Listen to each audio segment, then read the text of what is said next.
माननीय सभासदों, माननीय अध्यक्ष जी,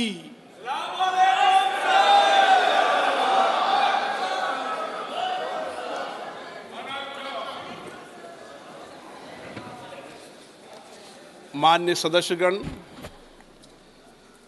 आपको बुलेटिन भाग 2 के माध्यम से पहले ही सूचित किया गया है कि माननीय वित्त मंत्री जी के बजट भाषण की प्रतियां आपको हार्ड कॉपी के रूप में उपलब्ध कराई जाएगी।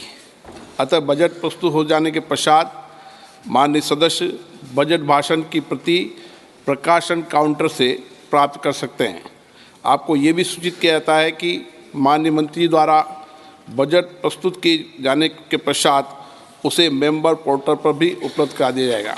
माननीय वित्त मंत्री जी।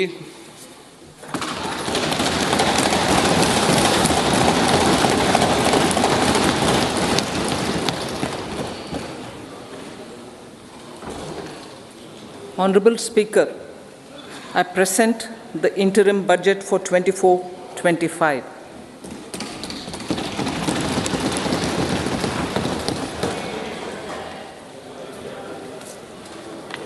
The Indian economy has witnessed profound positive transformation in the last 10 years. The people of India are looking ahead to the future with hope and optimism. With the blessings of the people, when our government under the visionary and dynamic leadership of Honorable Prime Minister Shri Narendra Modi assumed office in 2014, the country was facing enormous challenges. With Sabka Saath, Sabka Vikas as its mantra, the government overcame those challenges in right earnest. Structural reforms were undertaken. Pro-people programs were formulated and implemented promptly. Conditions were created for more opportunities for employment and entrepreneurship. The economy got a new vigor. The fruits of development started reaching the people at scale.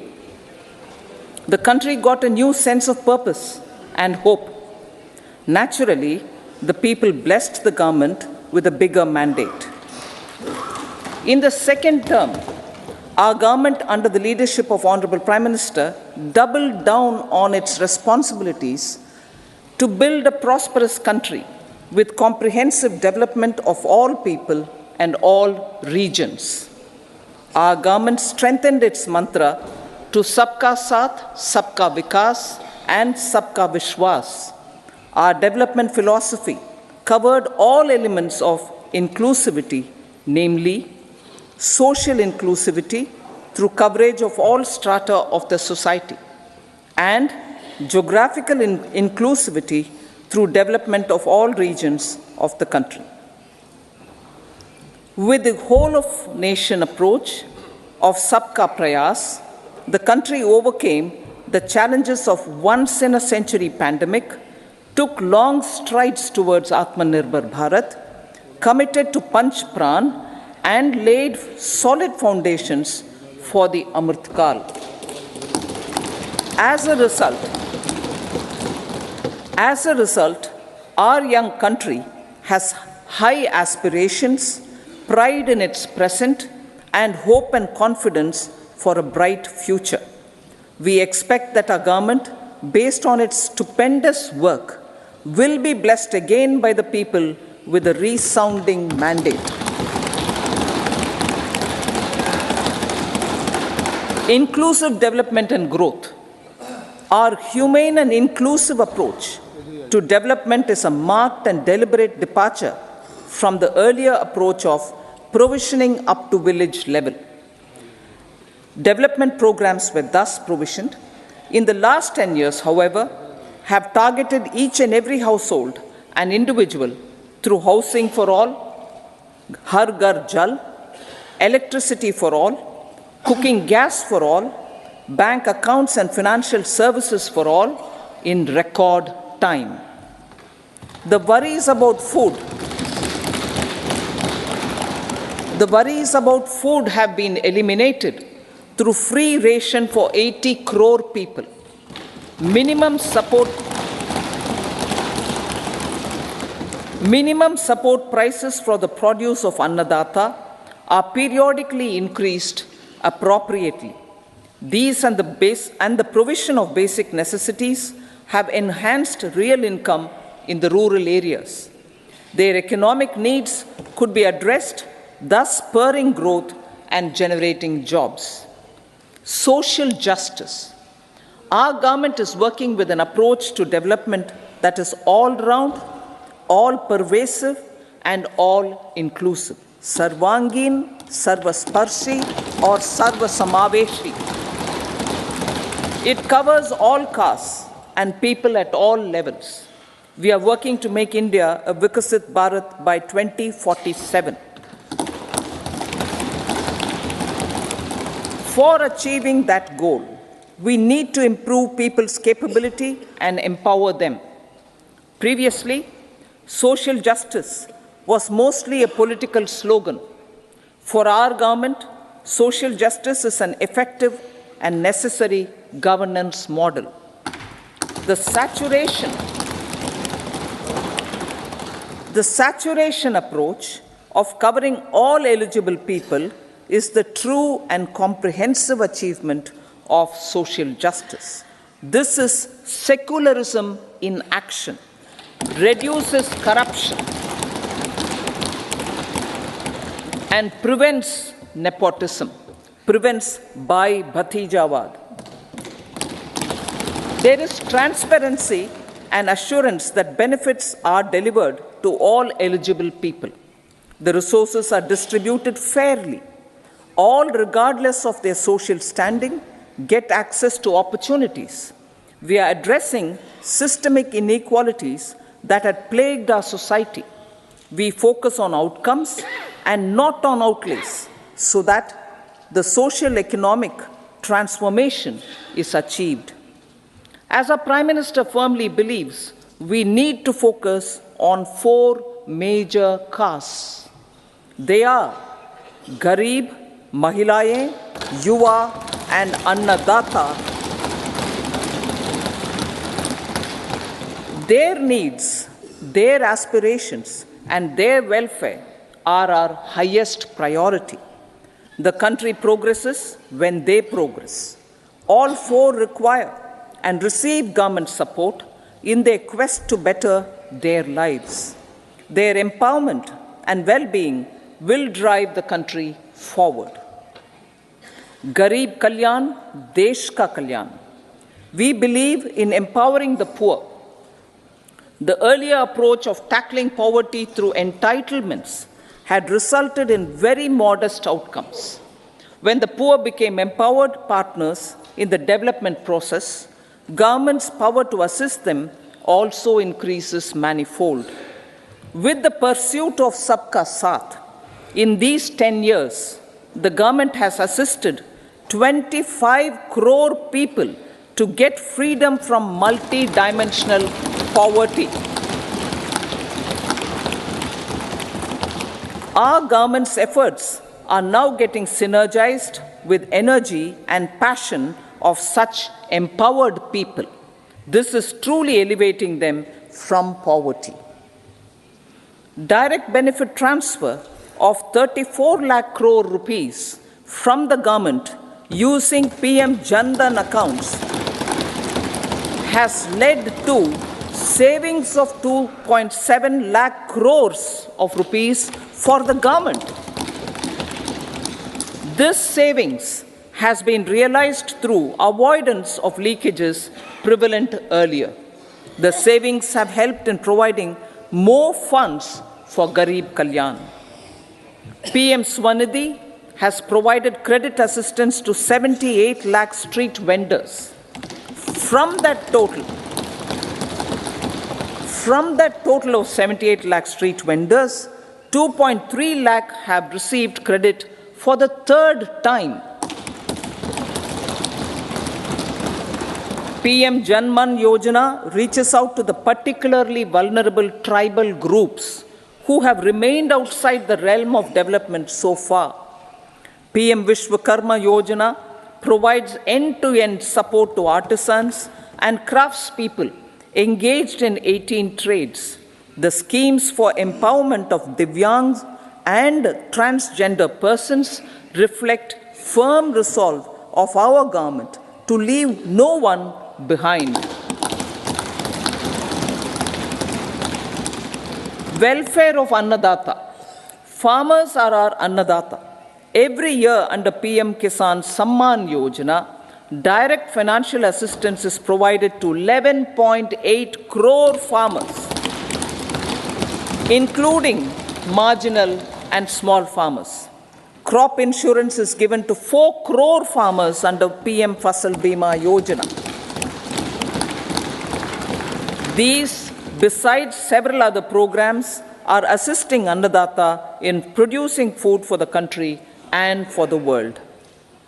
Electronic National Agricultural Market has integrated 1,361 mandis and is providing services to 1.8 crore farmers with trading volume of 3 lakh crores of rupees. The sector is poised for inclusive, balanced, higher growth and productivity. These are facilitated from farmer-centric policies, income support, coverage of risks through price and insurance support, promotion of technologies and innovations through startups. Empowering the Amrit PD, the Yuva. Our prosperity depends on adequately equipping and empowering the youth. The National Education Policy 2020 is ushering the transformational reforms. PM Schools for Rising India, PM Shri, are delivering quality teaching and nurturing holistic and well-rounded individuals. The Skill India mission has trained 1.4 crore youth, upskilled and reskilled 54 lakh youth, and established 3,000 new ITIs.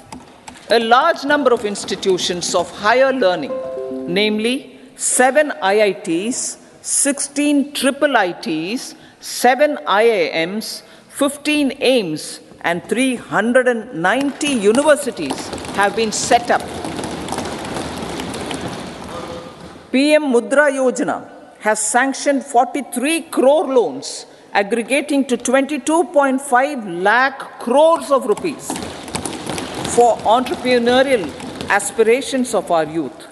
Besides that, Fund of Funds, Startup India, and Startup Credit Guarantee schemes are assisting our youth.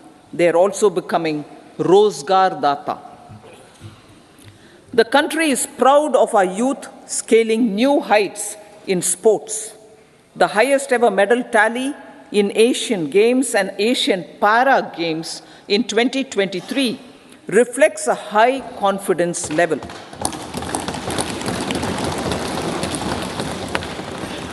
Chess prodigy and our #1 ranked player Pragnananda put up a stiff fight against the reigning world champion Magnus Carlsen in 2023. Today, India has over 80 chess grandmasters compared to little over 20 in 2010.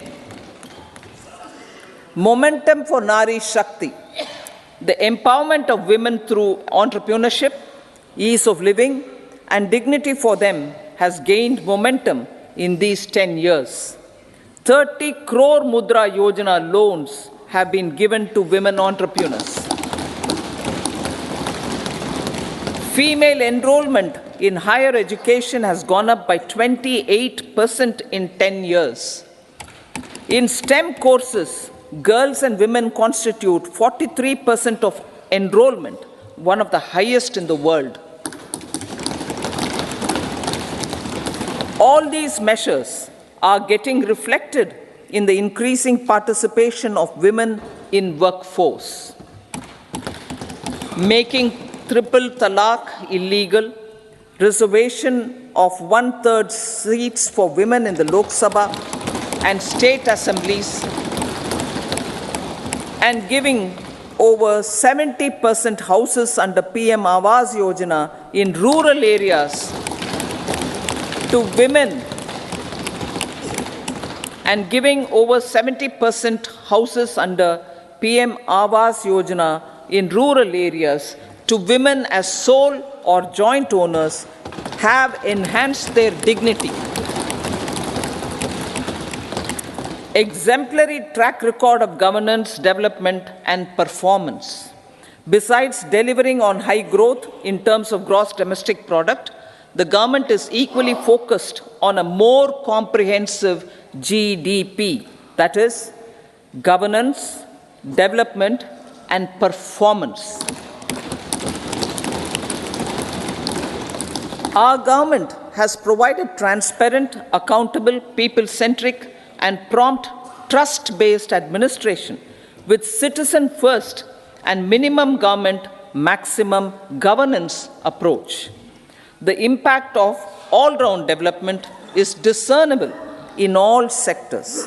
There is macroeconomic stability, including in the external sector. Investments are robust. The economy is doing well. People are living better and earning better, with even greater aspirations for future. Average real income of the people has increased by 50%. Inflation is moderate. People are getting empowered, equipped, and enabled to pursue their aspirations. There is effective and timely delivery of programs and of large projects. Economic management. The multi-pronged economic management over the past 10 years has complemented people-centric, inclusive development. Following are some of the major elements. 1. All forms of infrastructure, physical, digital, or social, are being built in record time.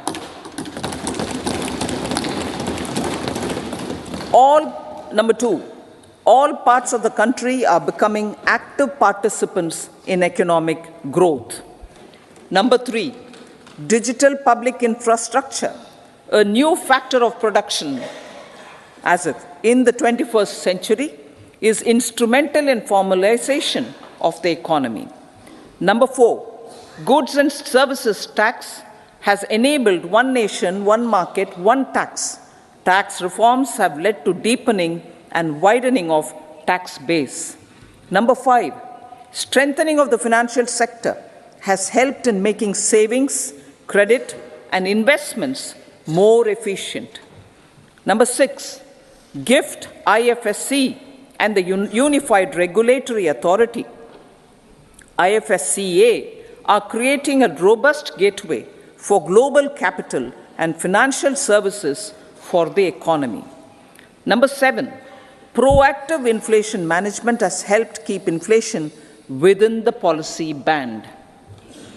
Now, the global context, Honorable Speaker, sir.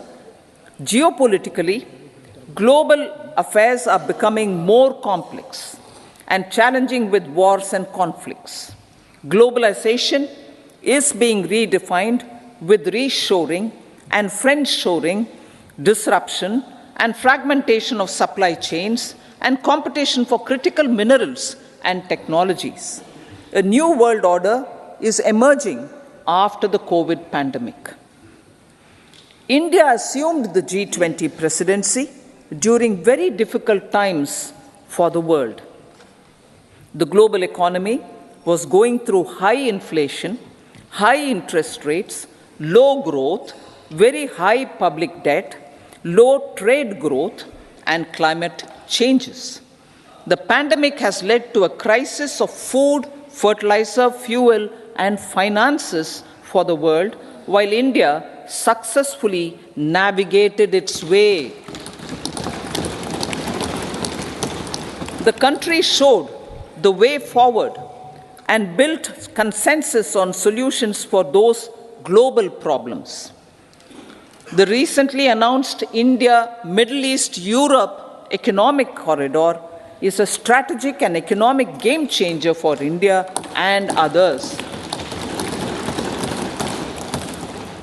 In the words of Honorable Prime Minister, the corridor, and I quote, will become the basis of world trade for hundreds of years to come, and history will remember that this corridor was initiated on Indian soil, unquote. Vision for Vikasit Bharat.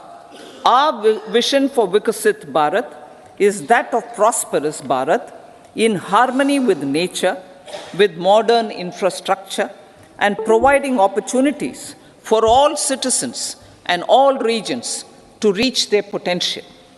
With confidence arising from strong and exemplary track record of performance and progress, earning Sabka Vishwas, the next 5 years will be years of unprecedented development and golden moments to realize the dream of developed India by 2047. The trinity of demography, democracy, and diversity backed by Sabka Prayas has the potential to fulfill aspirations of every Indian. As Honorable Prime Minister in his Independence Day address to the nation mentioned, I quote, there is no dearth of opportunities, as many opportunities as we want. The country is capable of creating more opportunities. Sky is the limit, unquote. Strategy for Amrit Kal. Our government will adopt economic policies that foster and sustain growth, facilitate inclusive and sustainable development, improve productivity, create opportunities for all, help them enhance their capabilities, and contribute to generation of resources to power investments and fulfill aspirations. Guided by the principle, reform, perform, and transform, the government will take up next generation reforms and build consensus with the states and stakeholders for effective implementation. It is an important policy priority for our government to ensure timely and adequate finances, relevant technologies, and appropriate training for the micro, small, and medium enterprises, MSMEs, to grow and also compete globally. Orienting the regulatory environment to facilitate their growth will be an important element of this policy mix. Aligning with the Panchamrit goals, our government will facilitate sustaining high and more resource-efficient economic growth. This will work towards energy security in terms of availability, accessibility, and affordability. For meeting the investment needs, our government will prepare the financial sector in terms of size, capacity, skills, and regulatory framework.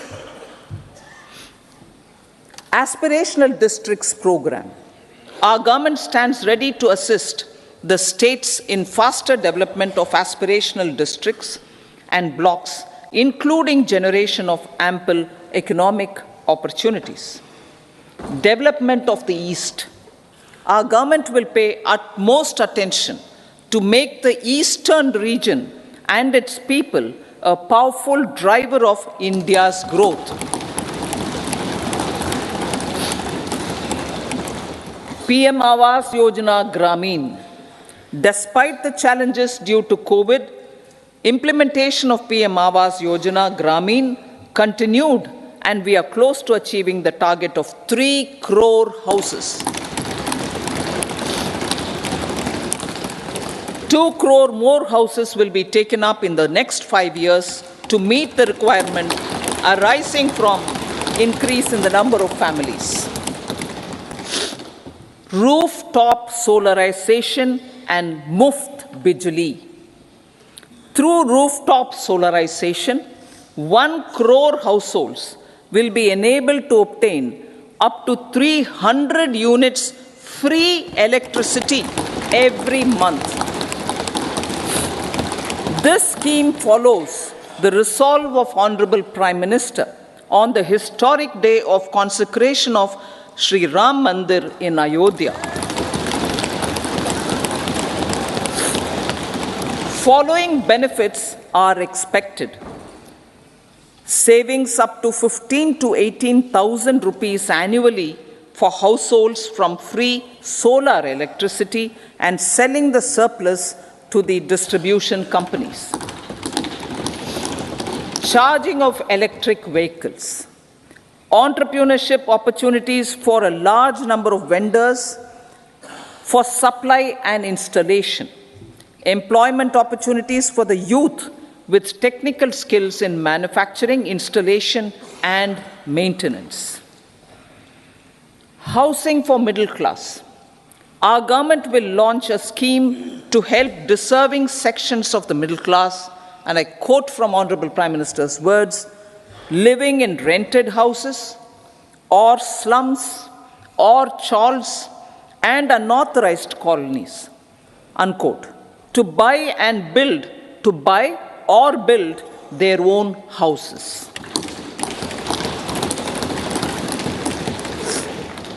Medical colleges. Several youth are ambitious to get qualified as doctors.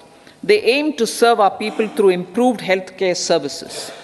Our government plans to set up more medical colleges by utilizing the existing hospital infrastructure under various departments. A committee for this purpose will be set up to examine the issues and make relevant recommendations. Cervical cancer vaccination. Our government will encourage vaccination for girls in the age group of 9 to 14 years for prevention of cervical cancer. Maternal and child health care. Various schemes for maternal and child care will be brought under one comprehensive program for synergy in implementation. Upgradation of Anganwadi centers under Saksham Anganwadi and Poshan 2.0 will be expedited for improved nutrition delivery, early childhood care, and development. The newly designed U-Win platform for managing immunization and intensified efforts of Mission Indradhanush will be rolled out expeditiously throughout the country. Ayushman Bharat.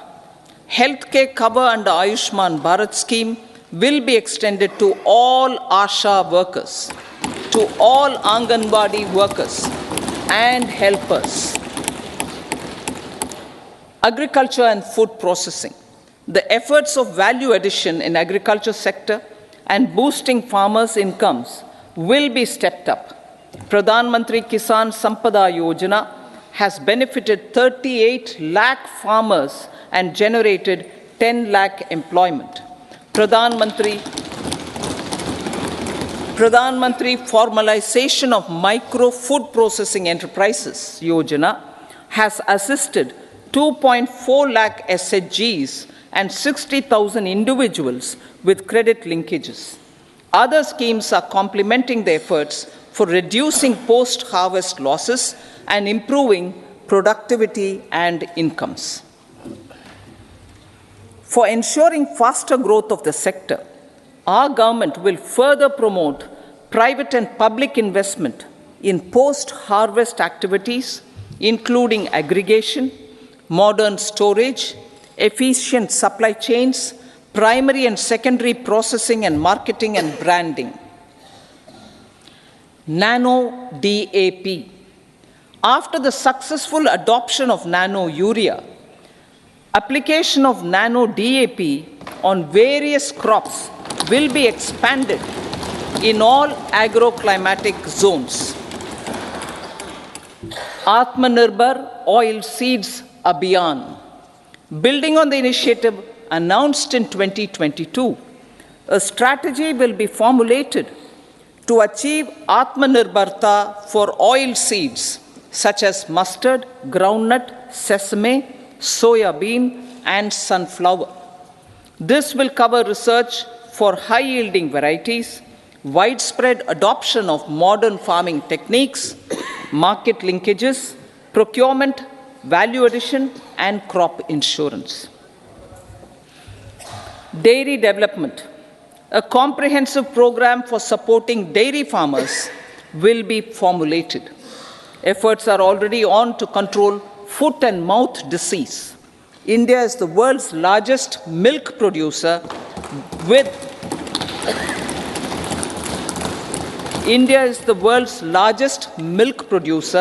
but with low productivity of milch animals. The program will be built on the success of existing schemes such as Rashtriya Gokul Mission, National Livestock Mission, and infrastructure development funds for dairy processing and animal husbandry. Matsya Sampada. It was our government which set up a separate department for fisheries, realizing the importance of assisting fishermen. This has resulted in doubling of both inland and aquaculture production. Seafood exports since 2013-14 has also doubled. Implementation of Pradhan Mantri Matsya Sampada Yojana will be stepped up to 1. Enhance aquaculture productivity from existing 3 to 5 tons per hectare. 2. Double exports to 1 lakh crore rupees, and 3. Generate 55 lakh employment opportunities in the near future. 5 integrated aqua parks will also be set up. Lakpati Didi.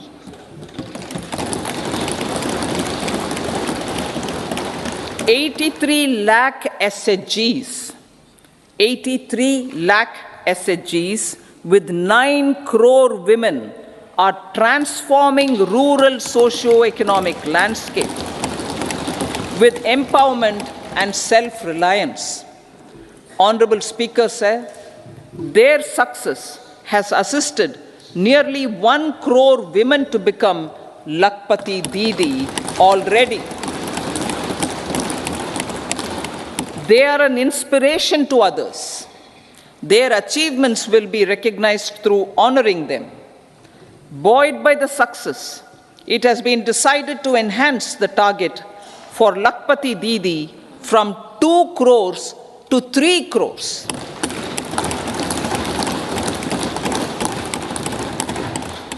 Technological changes, new age technologies and data are changing the lives of people and businesses. They are also enabling new economic opportunities and facilitating provision of high-quality services at affordable prices for all, including those at the bottom of the pyramid. Opportunities for India at the global level are expanding. India is showing solutions through innovation and entrepreneurship of its people. Research and innovation for catalyzing growth, employment, and development. Prime Minister Lal Bahadur Shastri gave the slogan of Jai Jawan, Jai Kisan. Prime Minister Atal Bihari Vajpayee ji, made that Jai Jawan, Jai Kisan, Jai Vigyan. Prime Minister Modi has furthered that to Jai Jawan, Jai Kisan, Jai Vigyan, and Jai Anusandhan, as innovation is the foundation of development. For our tech-savvy youth, this will be a golden era. A corpus of 1 lakh crore rupees will be established with 50-year interest-free loan provided. The corpus will provide long-term financing or refinancing with long tenors and low and or nil. I repeat that sentence. The corpus will provide long-term financing or refinancing with long tenors and low or nil interest rates. This will encourage the private sector to scale up research and innovation significantly in sunrise domains. We need to have programs that combine the powers of our youth and technology. A new scheme will be launched for strengthening deep tech technologies for defense purposes and expediting Atmanirbharta. Infrastructure development. Building on the massive tripling of the capital expenditure outlay in the past 4 years, resulting in huge multiplier impact on economic growth and employment creation, the outlay for the next year is being increased by 11.1% to 11,111 crore rupees. This would be 3.4% of our GDP. Railways. 3 major economic railway corridor programs will be implemented. These are energy, mineral, and cement corridor. Number 2, port connectivity corridors. And number 3, high traffic density corridors. The projects have been identified under the PM Gati Shakti for enabling multimodal connectivity. They will improve logistics efficiency and reduce cost. The resultant decongestion of the high traffic corridors will also help in improving operations of passenger trains, resulting in safety and higher travel speed for passengers. Together with dedicated freight corridors, these 3 economic corridor programs will accelerate our GDP growth and reduce logistic costs.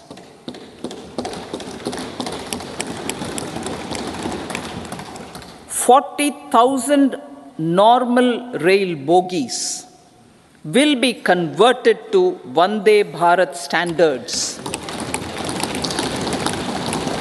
to enhance safety, convenience, and comfort of passengers. Aviation sector. The aviation sector has been galvanized in the past 10 years. Number of airports have doubled to 149. Rollout of air connectivity to Tier 2 and Tier 3 cities under UDAN scheme has been widespread. 517 new routes are carrying 1.3 crore passengers. Indian carriers have proactively placed orders for over 1,000 new aircrafts. Expansion of existing airports and development of new airports will continue expeditiously. Metro and Namo Bharat. We have a fast expanding middle class and rapid urbanization is taking place. Metro rail and Namo Bharat can be the catalyst for the required urban transformation. Expansion of these systems will be supported in large cities, focusing on transit-oriented development. Green energy. Towards meeting our commitment for net zero by 2070, the following measures will be taken. Viability gap funding will be provided for harnessing offshore wind energy, potential for initial capacity of 1 gigawatt. Coal gasification and liquefaction capacity of 100 metric tons will be set up by 2030.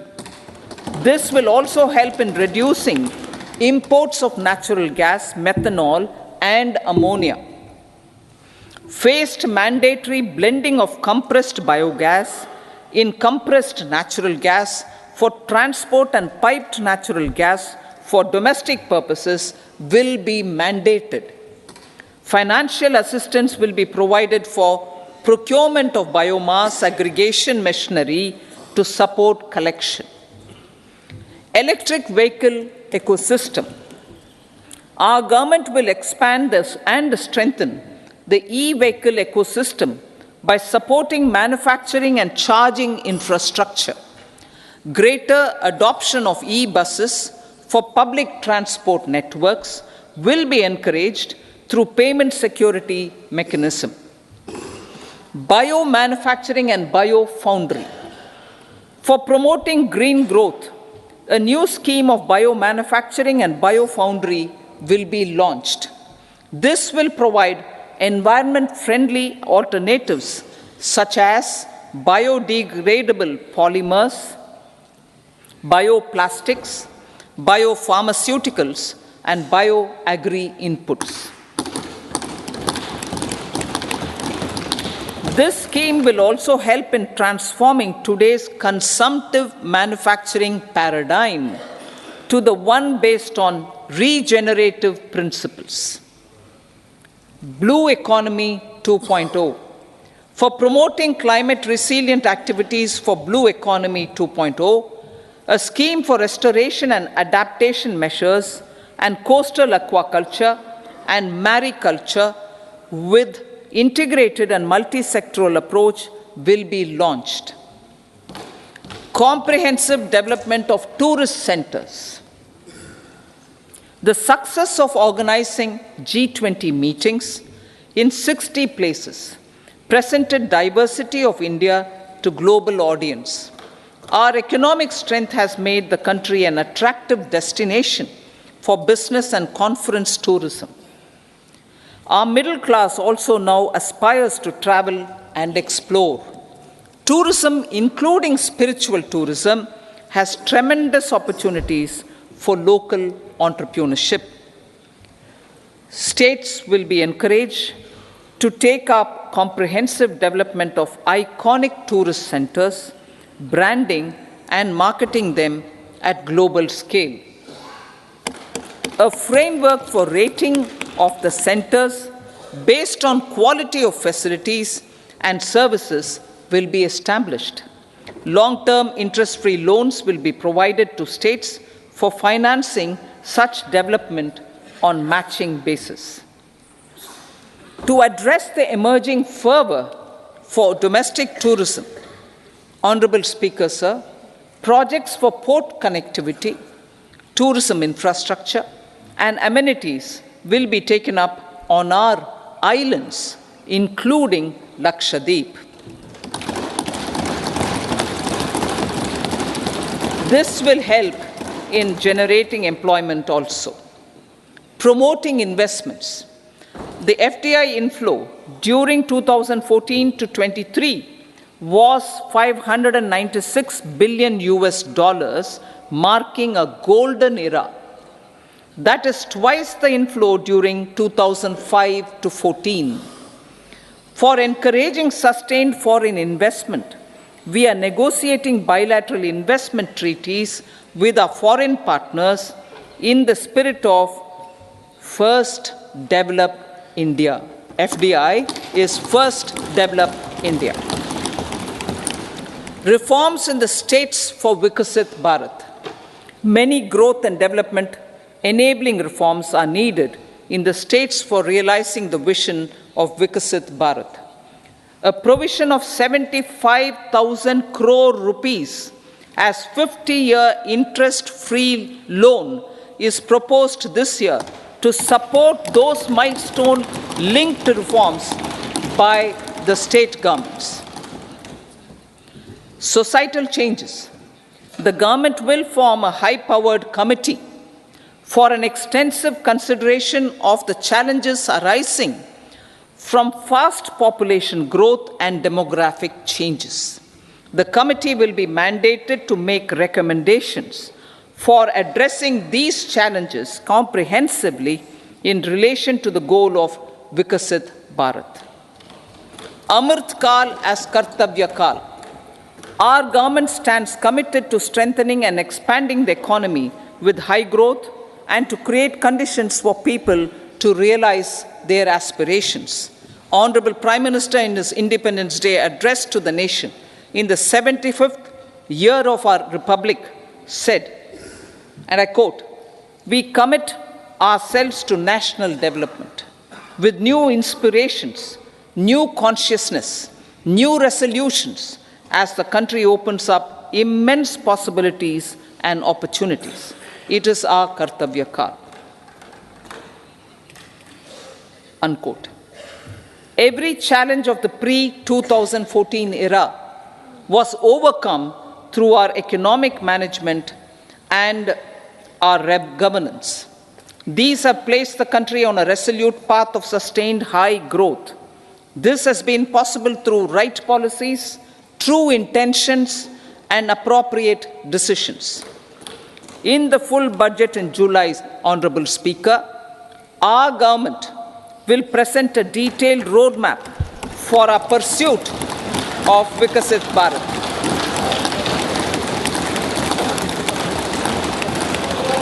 Revised estimates of 2023-24. The revised estimate of the total receipts other than borrowings is 27.56 lakh crores of rupees, of which the tax receipts are 23.24 lakh crore rupees. The revised estimate of total expenditure is 44.90 lakh crore rupees. The revenue receipts at 30.03 lakh crore rupees are expected to be higher than the budget estimate, reflecting strong growth momentum and formalization in the economy. The revised estimate of the fiscal deficit is 5.8% of GDP, improving on the budget estimate, notwithstanding moderation in the nominal growth estimates. Budget estimates for 2024-25.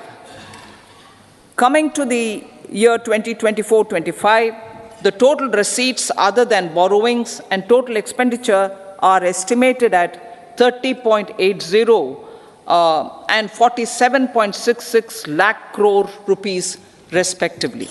The tax receipts are estimated at 26.02 lakh crore rupees. The scheme of 50-year interest-free loan for capital expenditure to states will be continued this year with an outlay of 1.3 lakh crore rupees.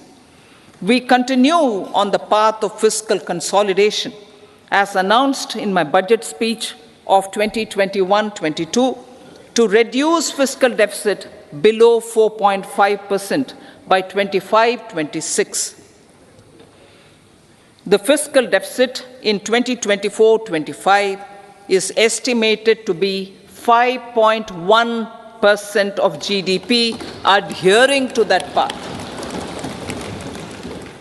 So the gross and net market borrowings through dated securities during 24-25 are estimated at 14.13 lakh crore rupees and 11.75 lakh crore respectively.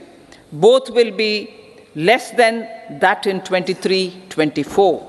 Now that the private investments are happening at scale, the lower borrowings by the central government will facilitate larger availability of credit for the private sector. Vote on account. I'll be seeking vote on account approval of the Parliament through the appropriation bill for a part of the financial year 2024-25. I will now move to Part B. Honorable Speaker, sir, over the last 10 years, the direct tax collections have more than trebled and the return filers swelled 2.4 times. I would like to assure the taxpayers that their contributions have been used wisely for the development of the country and welfare of its people. I appreciate the taxpayers for their continued support. The government has reduced and rationalized tax rates. Under the new tax scheme, there is now no tax liability for taxpayers with income up to 7 lakh rupees, up from 2.2 lakh rupees in the financial year 2013-14. The threshold for presumptive taxation for retail businesses was increased from 2 crores to 3 crores. Similarly, the threshold for professionals eligible for presumptive taxation was increased from 50 lakh rupees to 75 lakh rupees. Also, corporate tax rate was decreased from 30% to 22% for existing domestic companies and to 15% for certain new manufacturing companies. Honorable Speaker, sir, in the last 5 years, our focus has been to improve taxpayer services. The age-old jurisdiction-based assessment system was transformed with the introduction of faceless assessment and appeal, thereby imparting greater efficiency, transparency, and accountability. Introduction of updated income tax returns, a new Form 26AS, and pre-filling of tax returns have made filing of tax returns simpler and easier. Average processing time of returns has been reduced from 93 days in the year 2013-14 to a mere 10 days this year, thereby making refunds faster. Indirect taxation. By unifying the highly fragmented indirect tax regime in India, the GST has reduced the compliance burden on trade and industry. The industry has acknowledged the benefits of GST. According to a recent survey conducted by a leading consulting firm, 94% of industry leaders view the transition to GST as largely positive.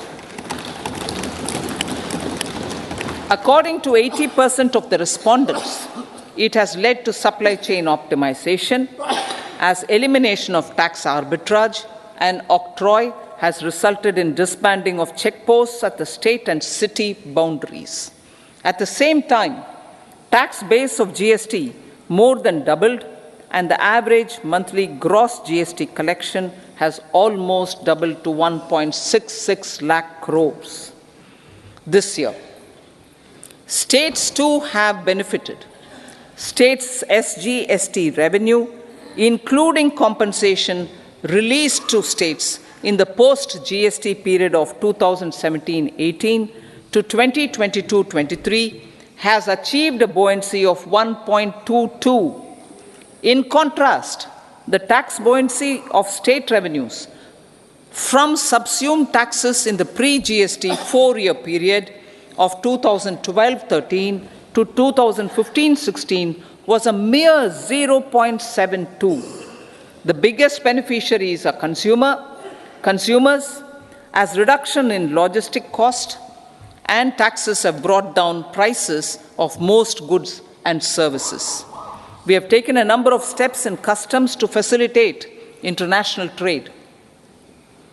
As a result, the import release time declined by 47% to 71 hours at inland container depots, by 28% to 44 hours at air cargo complexes, and by 27% to 85 hours at seaports over the last 4 years since 2019, when the national time release studies were first started. Tax proposals. As for tax proposals, in keeping with the convention, I do not propose to make any changes relating to taxation and propose to retain the same tax rates for direct and indirect taxes, including import duties. However, certain tax benefits to startups and investments made by sovereign wealth or pension funds, as also tax exemption on certain income of some IFSC units, are expiring on 31/3/2024. To provide continuity in taxation, I propose to extend the date to 31/3/2025. Moreover, in line with our government's vision to improve ease of living and ease of doing business, I wish to make an announcement to improve taxpayer services. There are a large number of petty, non-verified, non-reconciled, or disputed direct tax demands, many of them dating as far back as 1962, which continue to remain on the books, causing anxiety to honest taxpayers and hindering refunds of subsequent years. Honorable Speaker, sir, I propose to withdraw such outstanding direct tax demands up to 25,000 rupees pertaining to the period up to financial year 2009-10 and up to 10,000 rupees for financial years 2010-11 to 2014-15. This is expected to benefit about 1 crore taxpayers. 1 crore taxpayers would benefit out of this. Economy then and now. In 2014, when our government assumed the reins, the responsibility to mend the economy step by step and to put the governance systems in order was enormous. The need of the hour was to give hope to the people, to attract investments, and to build support for the much needed reforms. The government did that successfully, following a strong belief of nation first. The crisis of those years has been overcome, and the economy has been put firmly on a high, sustainable growth path with all-round development. It is now appropriate to look at where we were then. I repeat, it is now appropriate to look at where we were then till 2014 and where we are now, only for the purpose of drawing lessons from the mismanagement of those years. The government will lay a white paper on table of the House.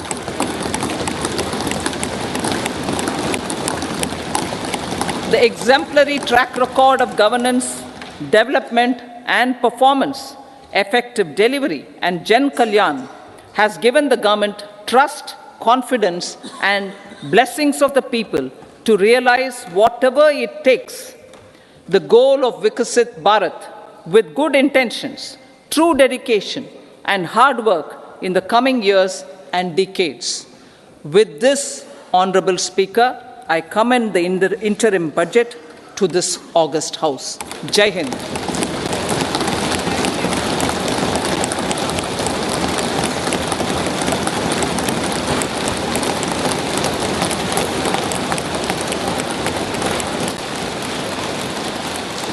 Item number 2 Shrimati Nirmala Sitharaman ji.